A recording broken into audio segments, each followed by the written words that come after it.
Tom, I love everything you created there, but you know, we really want to get into like what's the reality in many, many clubs, and really we should spend more time on the erg, figuring out these angles before we start experimenting on the water. It's just going to make everyone's time more efficient, and we want to make sure that the change is something the athlete can, you know, perform for a whole session if we change angle. So we're going from the fancy high-end stuff to like this looks to be like something a person could do at almost any boat club. This is for a PR2 rower. You'll notice there's no need for the upright back. And it sort of is that same setup, but with a very different way of attaching to the erg. So Tom, do you want to explain that a bit? Well, it's got, the bottom plate has just a basic large U-bolt to hold it soundly onto the erg rail. But then the top plate here is connected to the bottom plate by securely fastened by this U-bolt, and then the top plate is connected to the bottom plate. And when I say plate, I mean these plywood pieces, by simple door hinges. So, and then we have some blocks in the back to adjust the angle to the athlete preference and comfort, and then some bolts to hold that in place. So essentially, Tom, these are like shims. You could start out with like a small shim for a small angle, and then add, you know, getting a lot of feedback from the athlete, what's comfortable. Yeah. And there's been a bit of a range that we have found with the athletes we've worked with. Now, every athlete is different, but I think it's between like 3 and 5 degrees. So it's not a big angle, but it's enough to just give a bit of a biomechanical advantage. That's right. And it's the ability to make a quick change on the fly is crucial, because you can't make a change, come back the next day and say, well, is it better?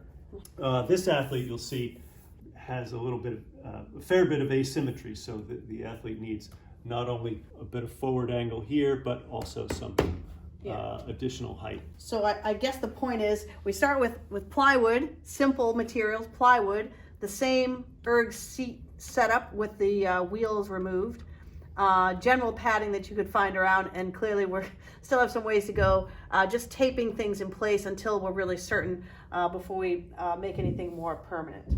Exactly, and once you have the angle you want, then it's easy to make a more solid version for that athlete that's a little less adjustable but lighter and more waterproof. Every athlete is different, and I think everybody who's comfortable in a standard seat is the same, but everybody who's uncomfortable is uncomfortable in their own way.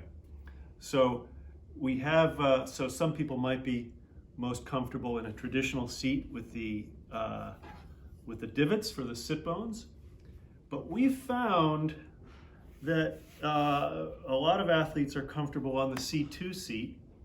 This is right off an erg, and I think what this seat allows is for better rolling of the sit bones without rolling in and out of the seat seat divots.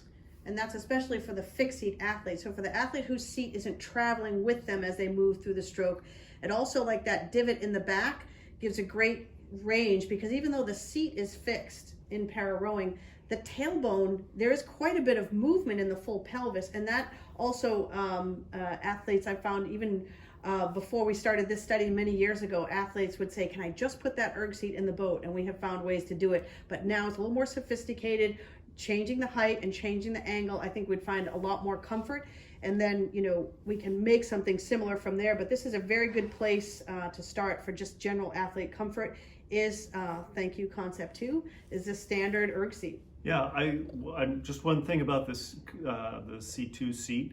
The good people at Concept 2 make these seats available in spare parts at a very fair price.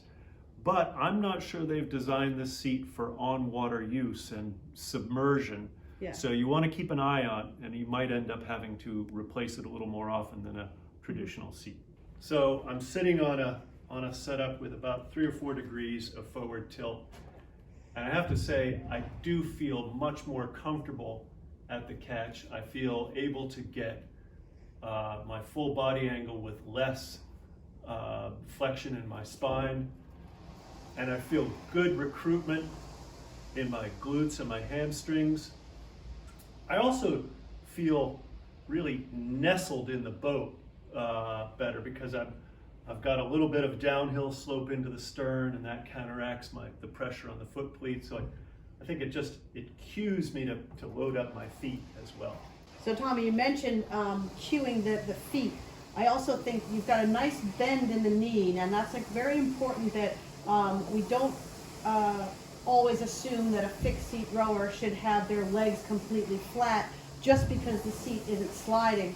That little bit of knee bend and that forward reach that you've got there, Tom, is putting some good pressure on the footboard, and that pressure against your footboard is consistent.